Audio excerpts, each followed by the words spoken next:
بسم الله الرحمن الرحيم. الرحمن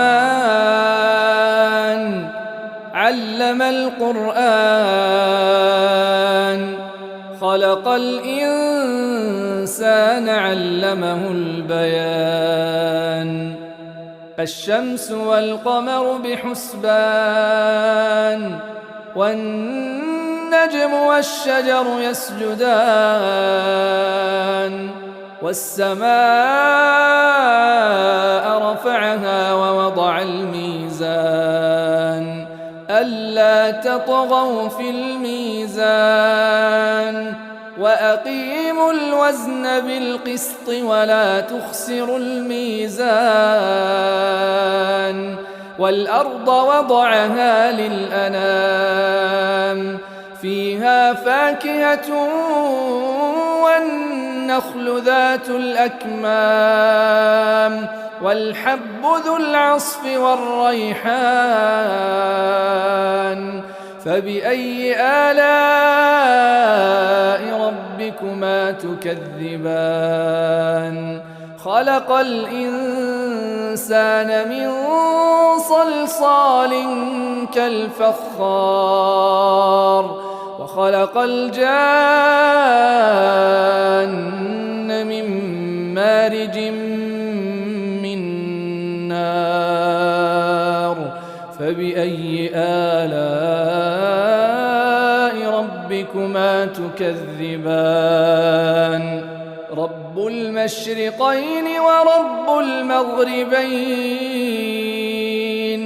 فبأي آلاء ربكما تكذبان؟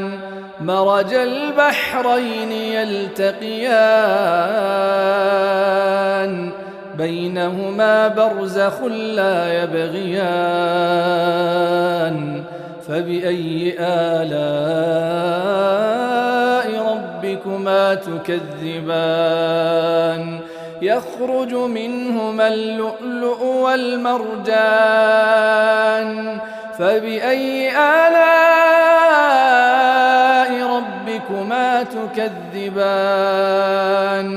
وله الجوار المنشآت في البحر كالأعلام.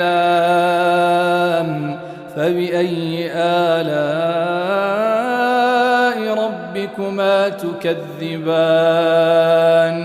كل من عليها فان، ويبقى وجه ربك ذو الجلال والإكرام. فبأي آلاء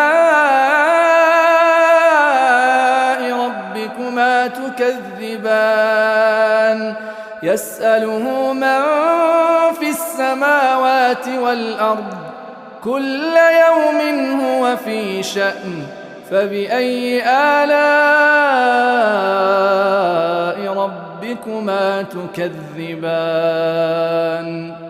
سنفرغ لكم أيها الثقلان. فبأي آلاء ربكما تكذبان؟ يا معشر الجن والإنس إن استطعتم أن تنفذوا من أقطار السماوات والأرض فانفذوا، لا تنفذون إلا بسلطان. فبأي آلاء ربكما تكذبان؟ يرسل عليكما شواظ من نار ونحاس فلا تنتصران. فبأي آلاء ربكما تكذبان؟ فإذا انشقت السماء فكانت وردة كالدهان. فبأي آلاء ربكما تكذبان؟ فيومئذ لا يسأل عن ذنبه إنس ولا جان. فبأي آلاء ربكما تكذبان يعرف المجرمون بسيماهم فيؤخذ بالنواصي والأقدام فبأي آلاء ربكما تكذبان هذه جهنم التي يكذب بها المجرمون يطوفون بينها وبين حميم آن فبأي آلاء ربكما تكذبان ولمن خاف مقام ربه جنتان فبأي آلاء ربكما تكذبان ذواتا أفنان فبأي آلاء ربكما تكذبان فيهما عينان تجريان فبأي آلاء ربكما تكذبان فيهما من كل فاكهة زوجان فبأي آلاء ربكما تكذبان متكئين على فرش بطائنها من استبرق وجنى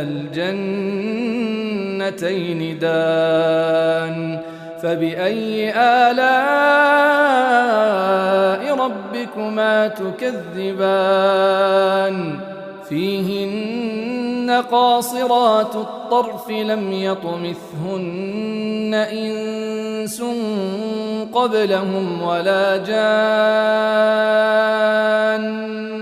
فبأي آلاء ربكما تكذبان